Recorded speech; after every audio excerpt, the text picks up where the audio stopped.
The Arabs claim that they are descendants of Ishmael and Abraham, that Abraham and Ishmael actually built the foundations of the Kaaba. Since there is no mention in the Bible of Abraham and Ishmael having ever set foot in Arabia, and there is no mention in the Bible of Arabia, Arabs, Allah, Mecca, or the Kaaba, on what foundations are their claims supported? Like almost all the other claims made by the Arabs, they are all a mirage, and their foundations are as solid as the shifting sands of the Arabian desert. Before Muhammad and his Quran, the pagan Arabs had absolutely no knowledge of Abraham, Ishmael, or any other biblical character. To give himself and his followers an ancestry worthy of divine revelations, Muhammad plagiarized, plundered, pirated, and or perverted all that his followers have from the traditions, scriptures, and fetishes of the Jews, Christians, Zoroastrians, and pagan Arabians. Being consummate pirates, he and his followers did not only plunder wealth, peoples, and assets, but they upgraded to pirating even the religious beliefs of others to such an extent that they claim that all the previous biblical Hebrew prophets are theirs. They did the same to the churches, synagogues, and temples of the conquered peoples by turning them into mosques. For 300 years after the death of Muhammad, his followers were able to concoct all the traditions that allegedly connected the Arabs to Ishmael and Abraham. Let us look at the facts. When one investigates all the names of the Arabs at the time of Muhammad, especially those mentioned in the Ahadith, not one of them carried a biblical name.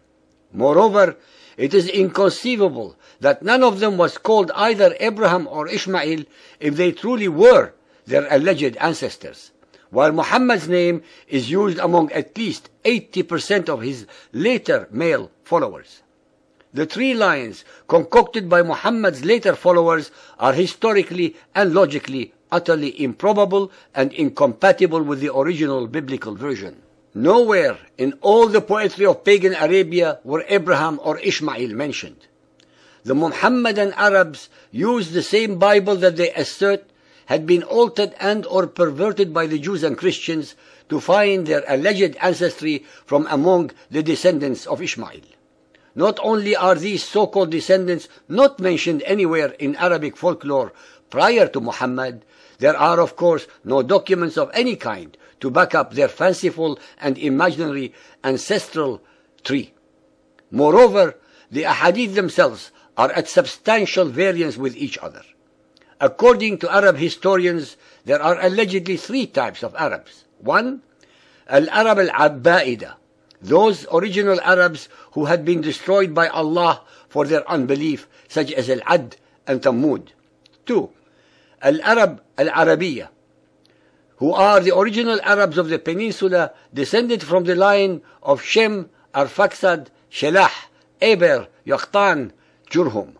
Three, Al-Arab al-Musta'riba, who are the Arabized descendants of the Hebrew Ishmael and Ra'la, daughter of Burad al-Jurhumi, through Adnan and Ma'ad. As can be seen, most of the names are plagiarized from the Bible and Arabized to make them sound original and authentic, which of course they are neither. According to their alleged traditions, Ishmael ended up marrying an Arabian woman and was taught Arabic by the Jurhum tribe who adopted him. They had to teach him Arabic because his native language was Hebrew. Hence Muhammad and his followers are descended from the Hebrews and are in fact not pure Arabs. It took Muhammad's followers almost 300 years of plagiarism and fraudulence to create a worthy ancestry for him and for themselves. Not one of each is based on any solid fact, either documentary or folkloric, only wishful and fanciful thinking.